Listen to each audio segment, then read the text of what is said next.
नारायण, श्री राधे, जय श्रीमन नारायण। देखिए, मैं संध्या के समय में मेरे मन में विचार आता है कि कुछ हमारे जो सामाजिक के अभी यूथ है हमारा, जो बच्चे हैं, जो अभी हमारे देश का निर्माण करेंगे, उनके बारे में कुछ सलाह दी जाए, उनको कुछ बताया जाए। क्योंकि भ्रांतियाँ और मिथ बहुत बन गए हैं। कई डॉक्टरों को हमने देखा है, वो कहते हैं कि एक शारीरिक क्रिया है, उसको कृत्रिम प्राकृतिक भी कहते हैं, कह सकते हैं, लेकिन है हानिकारक।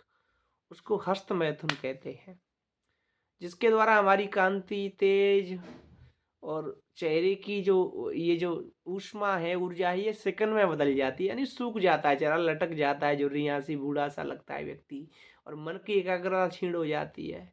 माता-बहनाओं में भी बहुत प्रकार की दूषितता के भाव विचार आते हैं।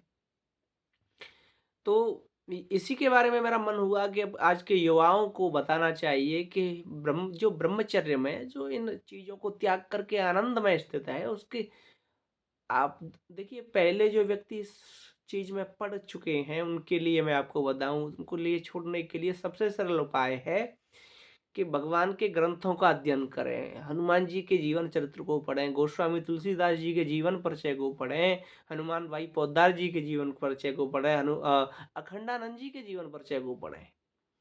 देखिए, आप ये चीज़ें आपको मार डालेंगी, मैं सही बता रहा हूँ। अगर मृत्यु चाहते हो, अशांति चाहते हो, मृत्यु भी अच्छी है। एक बार व्यक्ति मर जाए, तो वो भी अच्छा है। क्योंकि इसे शांति तो मिल गई, लेकिन इसमें तो व्यक्ति जीते जी अपने जीवन को ढोता है, मरता, मरता, मरता, मरता और मरता भी नहीं है। ये सबसे बुरी क्रिया है। ये जो स्वयं के द्वारा पोषित है, इसको हस्तमैथुन कहते हैं। ये हमारे समाज को बहुत प्रकार से खोखला कर रही है, आज के युवाओं को। तो मैं ये विषय देखिए, ब्रह्म मैं बताऊँ इसके फ़ायदे क्या हैं। अगर आप इसको छोड़ देंगे, और देखिए सबसे बड़ा नुकसान तो ये मोबाइल कर रहा है। इसमें कृत्रिम चित्र देखते हैं, बुरे-बुरे अश्लील चित्रों को देख कर के, और मन उन्मत्त हो जाता है। अपना वश नहीं रहता, अपना आपा नहीं रहता, तो फिर हम उस क्रिया को करते हैं। और उसके बाद जो शरीर में शिकन होती है, शरीर में दुर्बलता आ जाती है, ये हड्डियों का पिंजड़ा सा रह जाता है, ऐसा लगता है कि कोई बुड्ढा आदमी जा रहा हो। तो यही मेरा अभिप्राय है बताने का, कि आप इसको छोड़ करके अगर अध्ययन करेंगे शास्त्रों का, और एक व्रत लेंगे कि मुझे अमुक समय तक इतना नियम में रहना है। ज़्यादा नहीं, क्योंकि संसार में देखिए, महात्माओं के लिए, हमारे लिए तो कोई बड़ी बात नहीं है, ऐसा कहना नहीं चाहिए। हमारा तो जीवन ही यही है, लेकिन आपके लिए थोड़ी कठिनता है। तो 1 महीना, 2 महीना कुछ नियम रखिए, और फिर देखिए क्या चमत्कार होता है। आपका जीवन स्वर्ण सा, जैसे सोना चमकता है ना अग्नि में, अग्नि में जब स्वर्णकार जो होता है, जो सुनार सोने को डालता है, तो सोना जब तरल हो जाता है, तो सोने का रंग एकदम लाल और एकदम धवल हो जाता है, कांति उसकी। ऐसे आपका चेहरा लाल, और रक्त इतना शरीर में प्रवाहित होगा कि इतनी शक्ति आपको ये लगेगा कि पर्वतों को उखाड़ दूँ, ऐसी शक्ति है वीर्य में, ब्रह्मचर्य में। और जो वीर्य को नष्ट करता है, जो वीर्य को नष्ट करेगा, वो संसार में कुछ नहीं कर सकता है, क्योंकि वीर्य धातु है, और इसी से शरीर चल रहा है। डॉक्टर कहते हैं, अरे कुछ नहीं, ये तो नॉर्मल प्रोसेस है, इससे कोई घाटा नहीं। अरे मूर्खों, अरे मूर्खों, मैं यही कहता हूँ, तुम डॉक्टर तो बन गए, लेकिन जो नए जीवन को जो निर्माण दे कर सकता है, जो शक्ति, जो धातु, उसका कोई शरीर में महत्व ही नहीं है।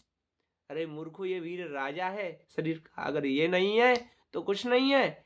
ये जब तक है तभी तक ये दिमाग कार्य कर रहा है, नहीं तो ये बिल्कुल मूर्ख जड़वत हो जाएगा। तो मेरा तो ये भाव हुआ, देखिए संतों को सभी प्रकार की, हमारे प्रेमानंद जी तो साफ साफ कहते हैं कि जो वीर्य को नष्ट कर रहा है, वो आपने आयु को नहीं, जीवन को ही नष्ट कर रहा है। कहीं चल नहीं सकते। देखिए, जो व्यक्ति ऐसा निंदित कर्म करता है, जो मैथुन, हस्त मैथुन है, वो क्या है कि न तो किसी से आँखें मिला पाएगा, क्योंकि शरीर में बल ही नहीं रहेगा, अंदर से शक्ति नहीं रहेगी, अंदर से आत्मविश्वास नहीं रहेगी, कायर बन जाएगा, भीरू बन जाएगा। किसी से आँखें नहीं मिलाएगा, बचेगा, और किसी से संभाषण नहीं कर सकता है, बहुत डरेगा, संभाषण में भी बातें करने में बड़ा रुकेगा, हकलाएगा, क्योंकि शक्ति नहीं है अंदर।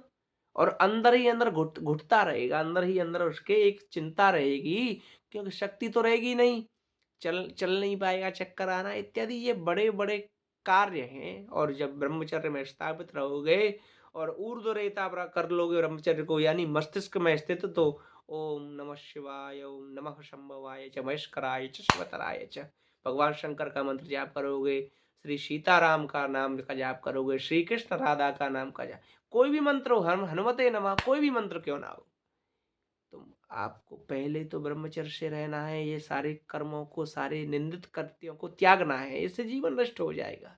मतलब ही क्या, मरना तो सभी को है, लेकिन ऐसे मत मरो संसार में अपकीर्ति अपयश, माता पिता को कितना दुख होता है। अपने जीवन को बनाओ, ये सारी क्रियाओं को मैं बता देख, संतों को समाज में भी जागरूक का, एक व्यक्ति कह रहे थे, महाराज जी प्रवचन तो आप बहुत अच्छे करते हो शायद, लेकिन ऐसी कुछ बातें बताओ जिससे आजकल के युवा बदलें, आजकल के युवाओं के अंदर ऐसा जोश, ऐसी ऊर्जा आए कि भारतवर्ष को वो विश्व प्रतिष्ठित कर दें। तो यही है, देखिए हमारे महान पुरुषों ने तो ब्रह्मचर्य का पालन किया, इन चीज़ों को जानते भी नहीं थे, लेकिन आजकल ये मोबाइल वगैरह चल गए हैं तो बड़ा कष्ट का विषय है। लेकिन मेरी प्रार्थना है कि इन सब को छोड़ दो, ये कुछ नहीं, ये गलत में पतन की ओर ले जाएगा, मरने से भी बुरा है ये। शमशान में जाकर के तो राख हो जाती है, लेकिन ये तो जीते जी इस दिमाग की, मस्तिष्क की राख करता है ये वीर्यपात।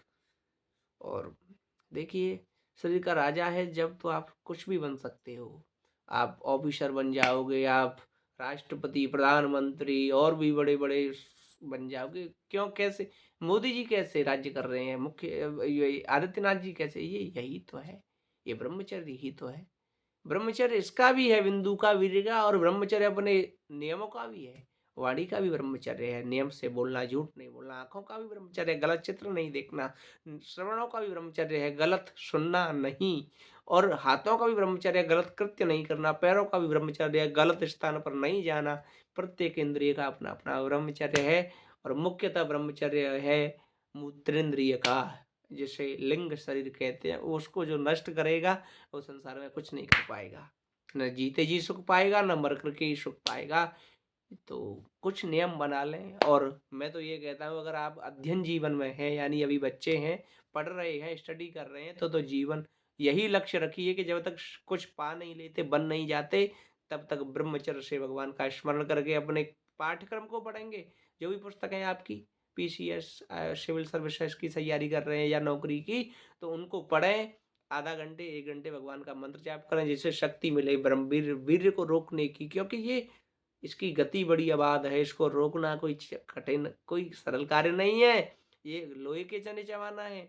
इसलिए मंत्र जाप अवश्य करें और ऊर्ध्वरेता बने, अपने प्राणों को स्थापित करके। अब आप सिद्धासन या वगैरह तो नहीं लगा सकते, विद्यार्थी हैं, लेकिन फिर भी सिद्धासन में, पद्मासन में बैठें, प्राणों को ऊर्ध्वरेता करके वीर्य को मस्तिष्क में लाएं, और आप देखें कि इतनी तेजी से मस्तिष्क कार्य करेगा, मन प्रफुल्लित रहेगा, हर्षित रहेगा। और इन चीज़ों में कुछ नहीं है, बड़े-बड़े लोग आते हैं, महाराज जी हमारे तो ये विषय लग गया है, कोई बीड़ी तम्बाकू कहता है, कोई यही कहता है कि वीर्यपात करते हैं, तो भाई प्रार्थना है, छोड़ने का एक ही शक्ति है, इसको छोड़ने की शक्ति है भगवान का मंत्र, मन की एकाग्रता है भगवान के मंत्र जाप में, श्रद्धा में, वही कीजिए। बस इन्हीं शब्दों के साथ वाणी को विराम। जय सिया राम। आप कुछ तो मेरी बातों पर गौर ही करेंगे, संसार का कल्याण होगा। जय सिया राम।